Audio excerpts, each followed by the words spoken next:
How to Become a Straight A Student by Cal Newport. Introduction. Imagine for a moment a young woman named Anna.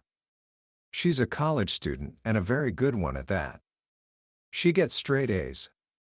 But if you were to look for her on campus, you wouldn't find her hunched over a textbook in the dusty corners of the library. You'd find her in the student center, laughing with friends. You'd see her at parties, at campus events, fully engaged in the life of her school. Her friends would look at her, baffled, and say, "Anna, how do you do it? You make it all look so easy." That single image, that simple question, holds the key to a profound secret.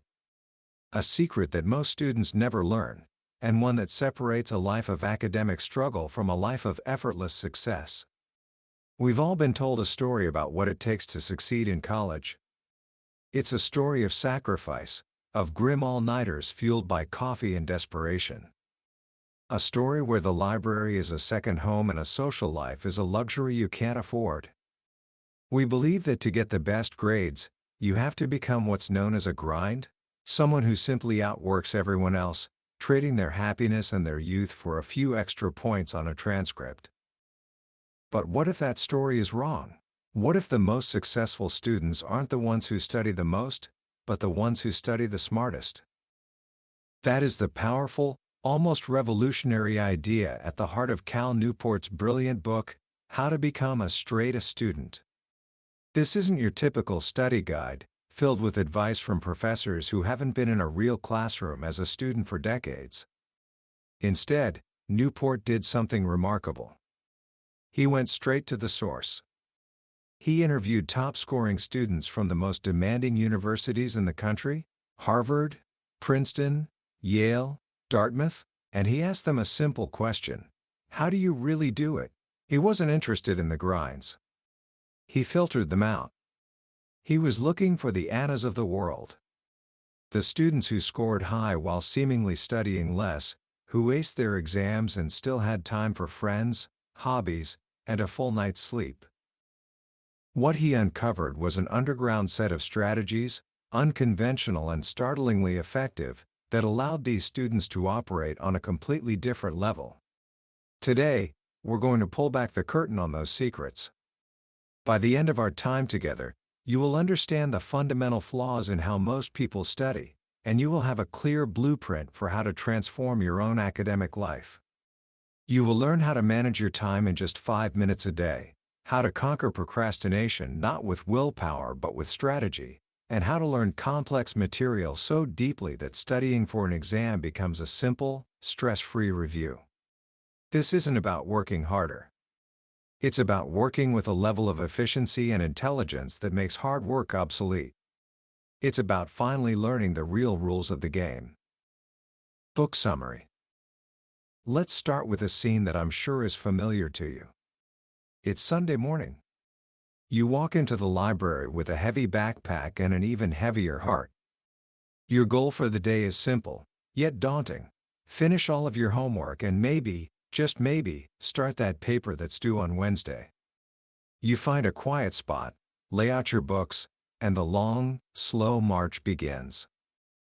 Hours pass. You read a chapter, but your mind wanders. You check your phone. You get up for a coffee. You chat with a friend who walks by. By late afternoon, a strange fatigue sets in. You feel like you've been working hard? You've been in the library all day, after all? But when you look at what you've actually accomplished, it's not much at all. The sun sets, the day is gone, and you're left with a nagging feeling of anxiety, because tomorrow, a whole new pile of work will land on top of the work you didn't finish today. This state of exhaustion and inefficiency is what Cal Newport calls pseudo-working. It's the act of looking like you're studying, and even feeling like you're studying, without actually achieving the deep focus required to get meaningful work done. The student who rereads their chemistry notes while watching TV is pseudo-working. The student who prepares for an all-day paper writing marathon with a blanket and a six-pack of energy drinks is pseudo-working. It's a state of low intensity, high distraction effort. And it is, without a doubt, the single biggest thief of time and energy on a college campus. Most students don't even realize they're doing it. They think this painful, draining process is studying. But the straight-A students Newport interviewed, they know about pseudo-work. They fear it. And they have built their entire academic lives around avoiding it. They understand a simple but powerful formula that governs all productive effort: work accomplished equals time spent x intensity of focus. Think about that. It's an equation. Pseudo-work operates with a very low intensity of focus, let's say a 3 out of 10. To get a certain amount of work done, you need to pour in an enormous amount of time. 10 hours of pseudo-working might be what it takes to study for a big exam. But what if you could change the other side of the equation? What if you could study with an intensity of 10 out of 10? According to the formula, you could accomplish the exact same amount of work in just 3 hours. That is the foundational secret of the straight-A student. They replace long, painful, low-intensity marathons with short, targeted, high-intensity sprints. They study less, but they get more done. But how? How do you achieve that level of focus in a world of constant distraction? How do you manage your time and beat back the ever-present urge to procrastinate? It begins not with advanced study techniques, but with mastering the very basics of your daily life. Part 1. The foundation of effortless success. Before you can learn what to study, you must first learn how to work. This is the bedrock upon which everything else is built. The students Newport studied weren't superheroes with unbreakable willpower. They were normal people who had simply adopted a few simple, powerful systems for managing their time, their energy, and their focus. The 5-minute time management system. First, let's talk about time management. The very phrase can make a free-spirited student cringe. It brings to mind rigid, minute-by-minute schedules that suck all the spontaneity out of life. But the straight-A students have a different goal. They don't use a schedule to cram more work into their day. They use it to reduce stress and free up more time for relaxation. Their system is brilliantly simple and takes no more than 5 minutes a day. All you need are 2 tools, a calendar and a simple daily list. Here's how it works. Your calendar, whether it's on your computer or a cheap paper planner, is your master repository. Every single deadline, every to-do, every appointment goes onto that calendar the moment you learn about it. A French quiz moved to Friday? It goes on the calendar for Friday. An econ study group on Thursday night? It goes on the calendar for Thursday. This simple act of getting obligations out of your head and onto a trusted system is like lifting a massive weight from your shoulders. Your mind is no longer cluttered with a dozen floating reminders, draining your mental energy. The key is, you only have to deal with this master calendar once a day. Every morning, for just a few minutes, you look at your calendar and plan your day. You take a fresh sheet of paper, your daily list, and you create a realistic schedule. You don't just write down a to-do list, you assign specific time blocks to each task. 1 o'clock to 2:45, government reading. 3 o'clock to 4:30, start econ problem set. This act of time labeling is crucial. It forces you to be realistic. A 12-hour day seems vast and empty, but when you start blocking out time for classes, meals, meetings, and breaks, you realize your free time is much scarcer than you thought. This realism prevents you from falling into the classic student trap, overestimating your free time and putting things off until it's too late. Throughout the day, your list is your guide. But it's not set in stone. It's a flexible plan. If a friend convinces you to go on a spontaneous Walmart run, a strangely beloved college ritual, you can adjust. But the list always pulls you back on track. And whenever a new task or deadline pops up, you don't stress about it. You just scribble it down on your list in a things to remember column. The next morning, you'll transfer it to your calendar, and the cycle continues. This simple system, Jotting down new things during the day, and then spending 5 minutes every morning to update your calendar and plan, is all it takes. It turns you from a stressed-out student constantly playing catch-up into an organized, relaxed, and focused machine. Declaring war on procrastination. Of course, having a plan is one thing. Following it is another. When Newport asked the straightest students how they defeated procrastination, he got a surprising answer. Many of them said, "I don't." What they meant was that they don't defeat the urge to procrastinate. Some work just plain sucks, and the desire to put it off is a natural, unavoidable human feeling.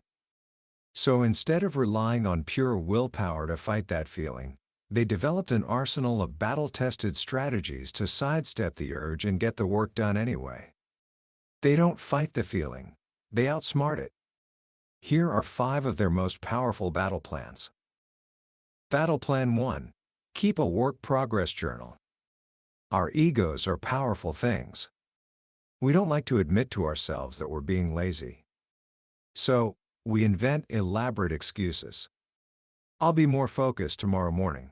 I don't have the right book with me right now. A work progress journal ruthlessly exposes these lies. Every morning, you write down the most important task you plan to accomplish. At the end of the day, you record whether you did it or not. If you didn't, you have to write down why.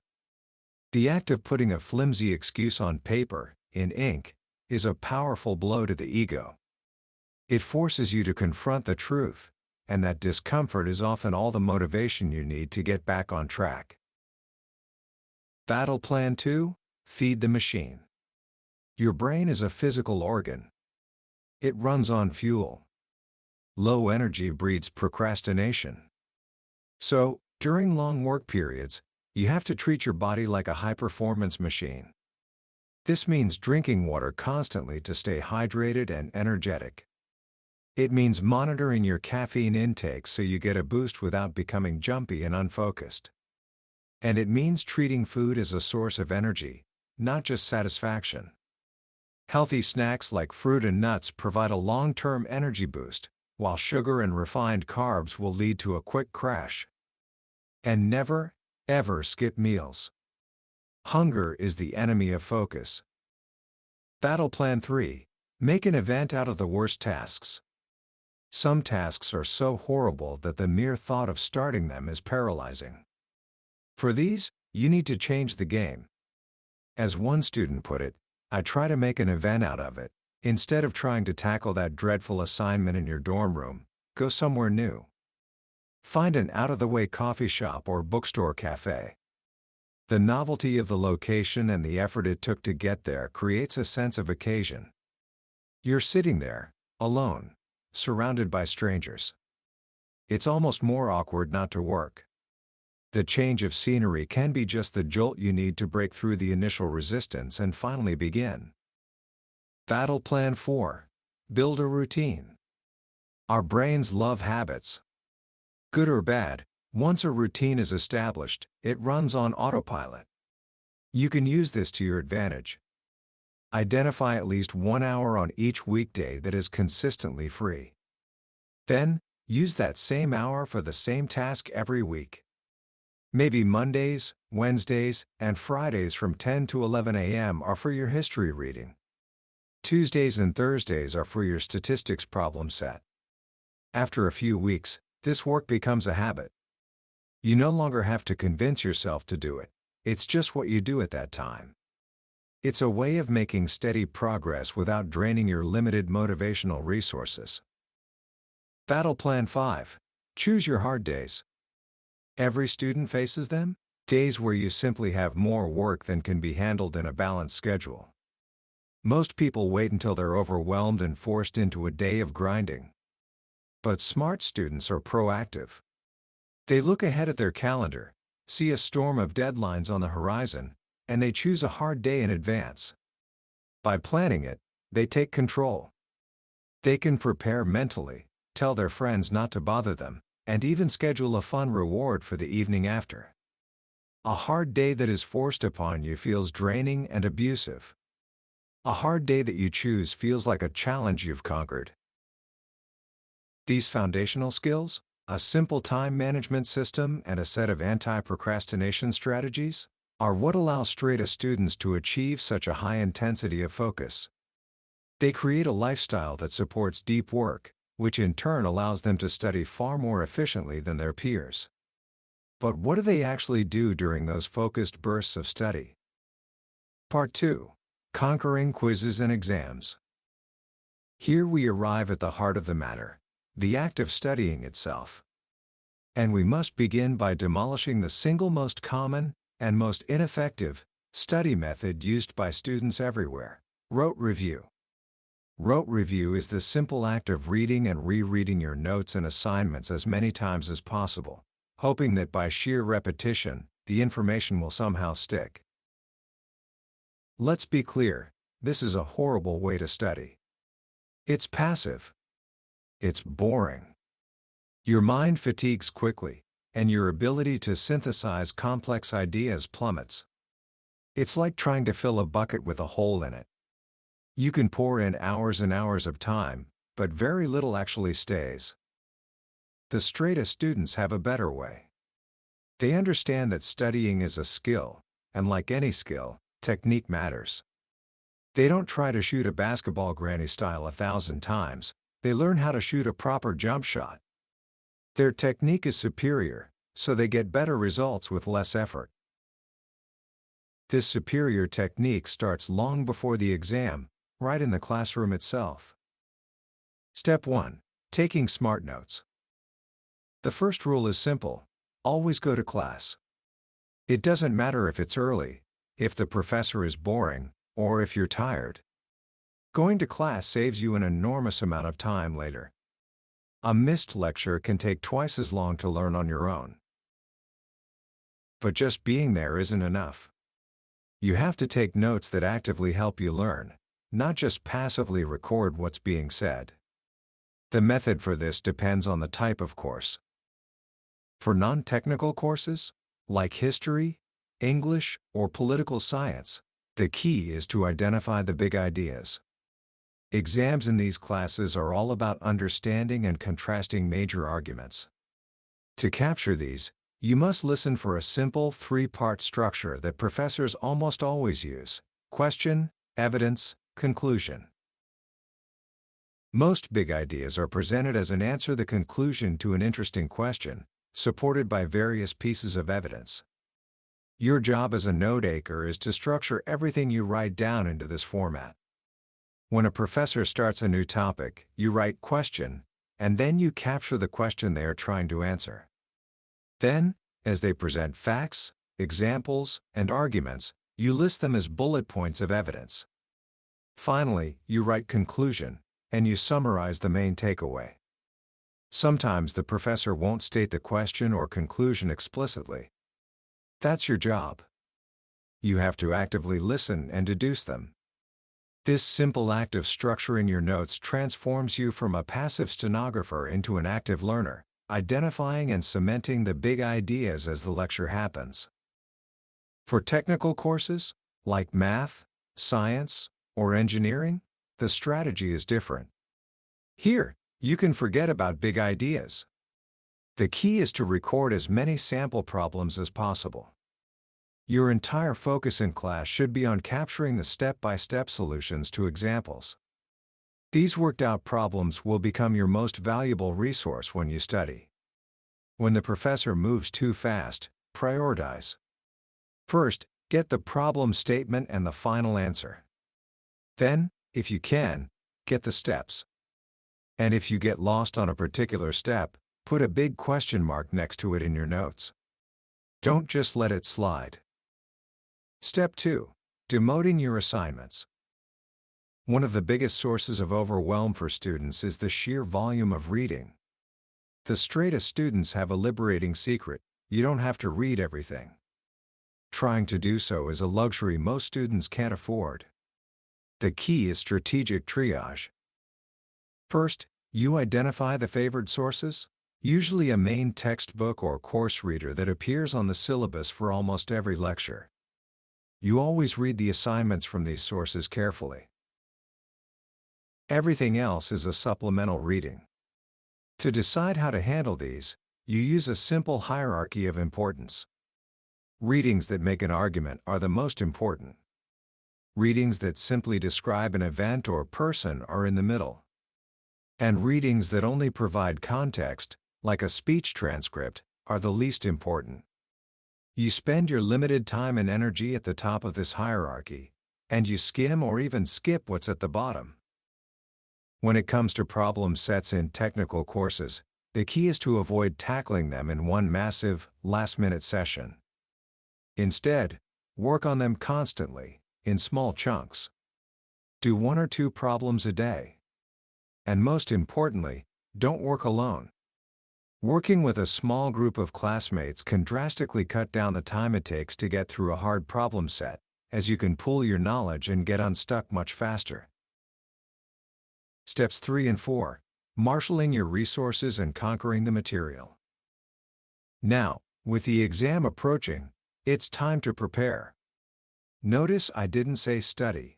For the straight-A student, most of the hard work of learning has already been done through smart note-taking and strategic work on assignments. This final phase is a targeted, efficient review. First, you organize your material. For a non-technical course, you gather all your lecture and reading notes and cluster them into piles by topic. This becomes your study guide. For a technical course, you take your graded problem sets and add sample problems from your lecture notes, creating what Newport calls mega problem sets. With your material organized, you are ready to conquer it. And you will do so with the single most effective study technique you will ever learn, the quiz and recall method. Remember how we said rote review is passive and ineffective? Quiz and recall is the exact opposite. It's active. It works like this. Instead of just rereading your notes, you force yourself to reproduce the information from scratch. For a non-technical course, you look at the question in your notes, and then, without looking at the answer, you try to articulate the conclusion and the main points of evidence out loud, as if you were teaching it to someone else. For a technical course, you cover up the solution to a sample problem and try to solve it from scratch on a blank sheet of paper. This active recall is what forges strong neural pathways. It's the difference between recognizing a face in a crowd and being able to draw it from memory. If you can explain an argument from scratch, or solve a problem without any help, you have truly learned it. It's not going anywhere. You go through all your material this way, putting a check mark next to anything you struggle with. Then you take a short break, review the answers for the checked items, and repeat the process, this time only on the things you got wrong. You continue this until you can get through everything without a single mistake. At that point, you're done. The process is incredibly efficient because you spend the most time on your weakest areas and no time on what you already know. And it gives you a definite endpoint. There's no more wondering, have I studied enough? When you can recall everything, you have. Steps 5 and 6. Academic disaster insurance and A+ answers. There are 2 final pieces to the puzzle. First, you need what Newport calls academic disaster insurance. This is a simple strategy to avoid that nightmare scenario where an exam question covers the one topic you completely spaced out on in class. Remember those question marks you put in your notes for things you didn't understand? Your insurance policy is to eliminate them long before you start studying for the exam. Ask the professor after class. Ask a classmate. Go to a review session. By clarifying confusion as it happens, you ensure there are no gaping holes in your knowledge come test day. Finally, there is the art of taking the test itself. Even the most prepared student can stumble here. Straight-A students use a system. First, they read the entire exam before answering a single question. This primes their brain and reduces anxiety. Second, they build a time budget, allocating a specific number of minutes to each question so they don't get bogged down. Third, they proceed from easy to hard, knocking out the questions they know best first to build momentum and confidence. Fourth, for essays, they take 2 minutes to write a mini outline before they start writing, ensuring their answer is structured and complete. And last, they use every second of leftover time to check their work. This entire system, from note-taking to test-taking, is a complete overhaul of the traditional approach to studying. It replaces painful, inefficient brute force with elegant, intelligent strategy. It is the reason why the best students can get the best grades while still having a life. Part 3. The Art of the A+ Paper. If studying for exams is the most feared part of college academics, writing a major paper is a close second. It's a process that, for most students, is defined by agony. They sit down in front of a blank screen with a vague idea and a pile of books, and they try to do 3 incredibly difficult things all at once: sift through research, form a coherent argument, and communicate that argument in clear, elegant prose. The result is a slow, painful, paragraph-by-paragraph slog that drains all mental energy and produces a rambling, disjointed paper. The straight-A approach, once again, is to reject this chaotic method. The key to effective paper writing is to break the task down into manageable units and tackle them one at a time. The process is an 8-step journey that transforms a daunting task into a series of clear, logical challenges. The early steps, the idea phase.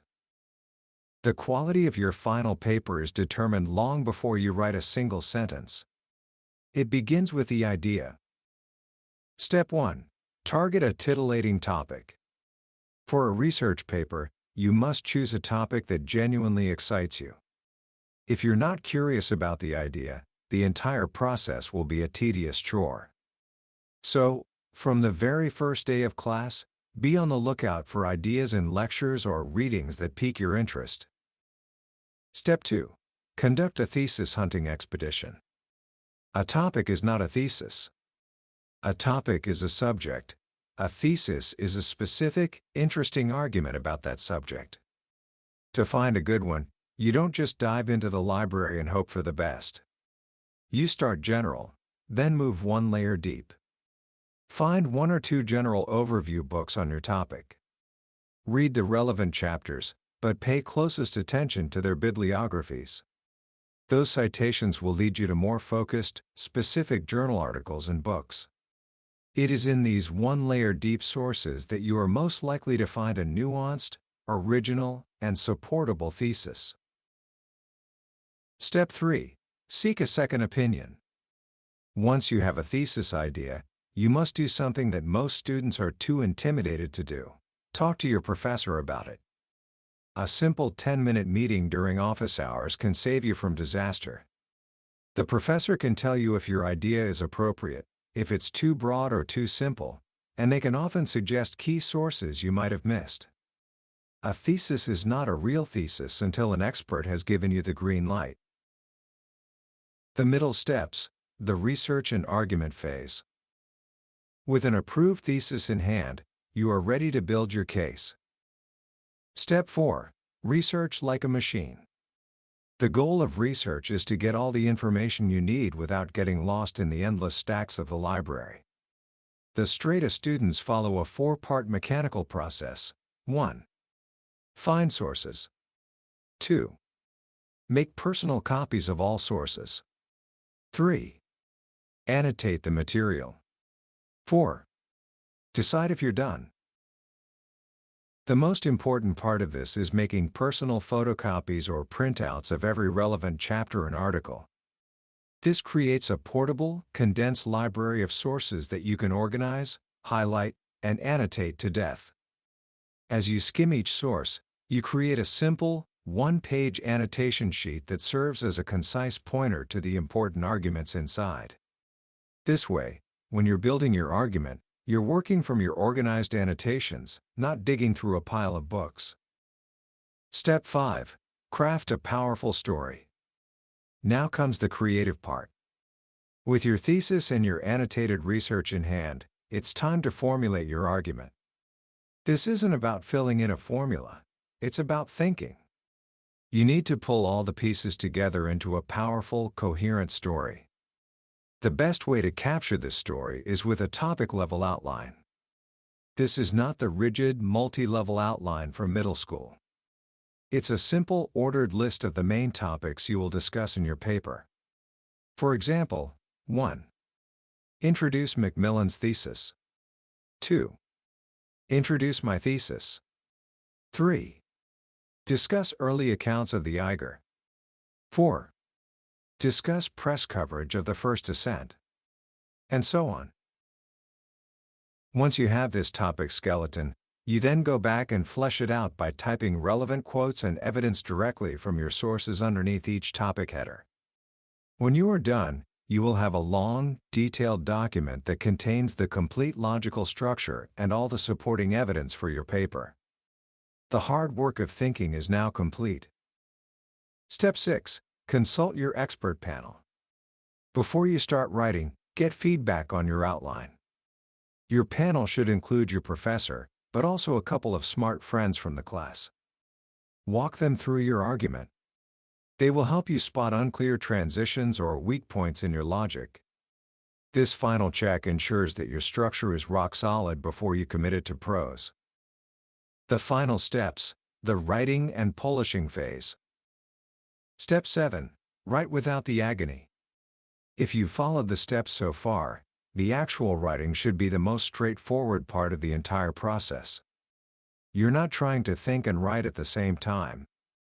You are simply articulating an argument that is already fully formed and organized in your outline. You follow your outline topic by topic, building clear prose around the quotes and evidence you've already compiled. As one student put it, once I have the structure, the paper writes itself. Step 8. Fix, don't fixate. Editing is crucial, but it can also become an endless black hole of time.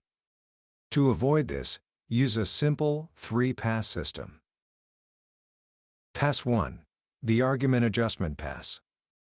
Read through the paper on your computer, focusing only on the big picture. Is the argument clear? Is the flow logical? Move entire paragraphs around if you need to. Pass 2. The Out Loud Pass. Print a hard copy of your paper, find a private space, and read the entire thing out loud. Your ear will catch awkward phrasing, typos, and grammatical mistakes that your eyes will skim over every time. This is the single most effective way to catch small errors. Pass 3. The Sanity Pass. This is a final, quick read-through of a printed copy right before you hand it in. It's a last check for any stray errors, but more importantly, it gives you closure and confidence that you're submitting a polished, powerful piece of work. This systematic approach demystifies the paper writing process. It separates the distinct challenges of research, argumentation, and writing, allowing you to tackle each one with focused, efficient strategies. It turns an agonizing marathon into a series of manageable, even enjoyable, steps. Commentary. When you step back and look at the landscape of Cal Newport's advice, what emerges is a philosophy that is as profound as it is practical. The central message of this book isn't just about study habits.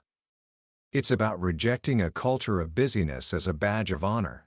It's a rebellion against the idea that suffering is a prerequisite for success.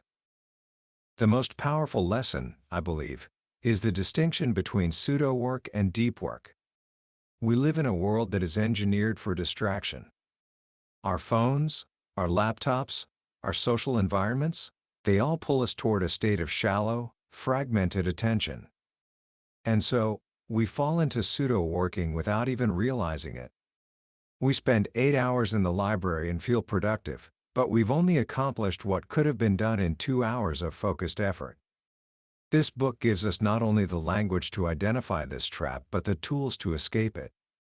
The formula, work accomplished equals time spent x intensity of focus, is something that should be etched into the mind of every student. It's a constant reminder that the quality of your attention is far more important than the quantity of your time. Another beautiful insight is the idea of working with our human nature, not against it. The strategies for beating procrastination are a perfect example. Newport doesn't tell us to just try harder or be more disciplined. He recognizes that the urge to put things off is natural. So instead, he offers clever psychological judo moves, like the work progress journal that harnesses our ego, or making an event out of a dreaded task to trick our brains into starting. This is a much more compassionate and sustainable approach to productivity. It acknowledges our flaws and gives us systems to manage them, rather than demanding a level of willpower that few of us can consistently maintain. Ultimately, How to Become a Straight A Student is a book about freedom. It's about freeing up your time so you can explore all the other rich aspects of college life, friendships, hobbies, and self-discovery. It's about freeing yourself from the stress and anxiety that comes from feeling constantly behind.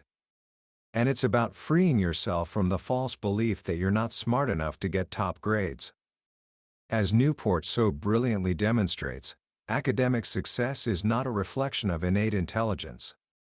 It's a reflection of your strategy. So, if you were to take just a few things away from our time together today, let them be these. 1. Declare war on pseudo-work. The next time you sit down to study, be brutally honest with yourself. Are you truly focused, or are you just in the vicinity of your work? Eliminate distractions. Work in short, intense bursts. An hour of true, deep focus is worth more than 5 hours of fragmented, distracted effort. 2. Embrace active recall. Stop just rereading your notes.